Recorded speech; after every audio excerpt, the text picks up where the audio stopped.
Hello everybody, this is Anthony John Agnello, Senior Social Editor at GamesRadar.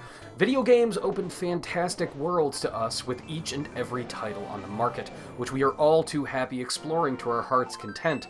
In the process, we become at home with our surroundings, noting every detail as we move ever closer to the end.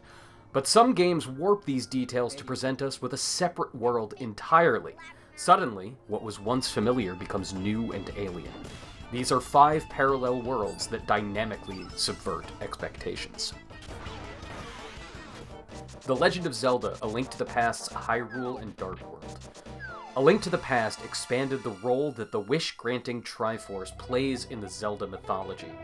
In the NES original, the triangles were simply objects of great power. In A Link to the Past, they're the foundation of creation, a power housed away from the normal world in a golden land, corrupted into the Dark World by the greed of a power-hungry thief named Ganon. The Dark World mirrors Hyrule itself. Link's homeland is full of townspeople, wildlife, and ancient ruins full of powerful relics to discover, all wrought in vibrant colors. The Dark World mimics it, but changes everything. The first time Link steps through, he's transformed into a bunny. This place curses all who enter. That corrupted nature permeates the landscape. The bright Hyrule is replaced by a dour, late autumn aesthetic. The dichotomy between worlds becomes the crux of how you find most of Link to the Past's items and dungeons.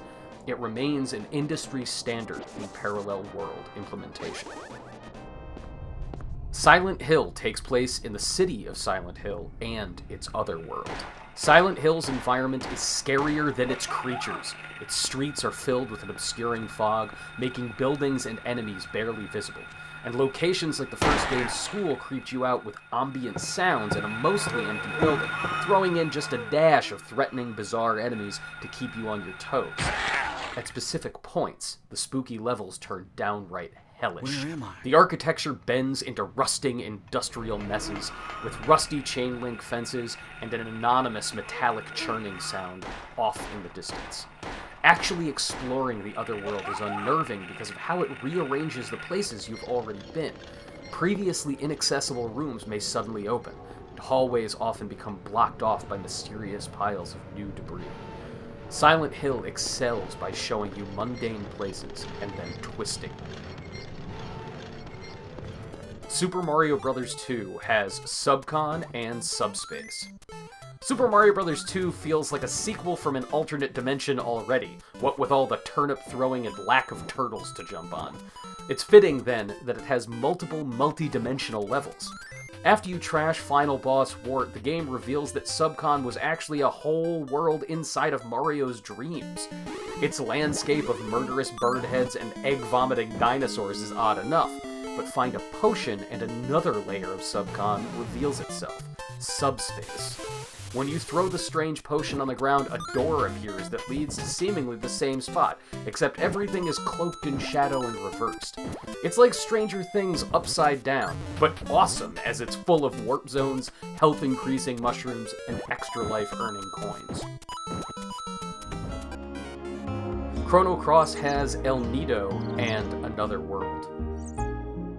Chrono Trigger makes exquisite use of a multiple world setup, but it's all under the conceit of time travel. Chrono Cross, its divisive sequel, abandons epoch hopping for dimensional shifting in the El Nido Archipelago, a tropical ocean-faring region to the south of the original's Kingdom of Guardia.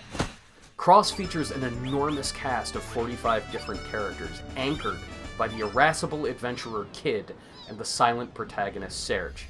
Serge is actually more important to the nature of El Nido than it first appears. He's not a destined hero, but he is the linchpin that defines El Nido and Another World, its strange mirror where Serge died as a child. Certain characters are dead in one world, but alive and ready to recruit in the other. Learning about the people of El Nido and their alternates in Another World is key to unraveling both the game's story and finding its heart. The game's greatest strength is how it explores the way life can turn out very differently for the same person depending on their choices. Metroid Prime 2 Echoes has Ether and Dark Ether. Parallel world design can create some unfortunate side effects. Just look at Metroid Prime 2 Echoes. As the sequel to one of the best-reviewed games of all time, it was already facing an uphill battle, but its parallel worlds, one full of the usual Metroid beasts and the other a corrupted, poisoned dimension whose air literally kills Samus, makes playing it and enjoying it at the same time tricky. The planet Ether makes up half of Metroid Prime 2. It's shadowy and alien, a bit like A Link to the Past's Dark World. Its sick, alternate dark ether feels more like an empty void. This makes for some frustrating level design, but it does an amazing job of selling sci-fi hostility.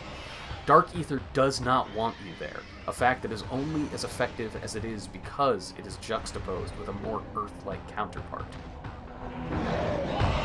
If you dig this feature and want more just like it, follow us on youtube.com/GamesRadar. This town is full of monsters. How can you sit there and eat pizza?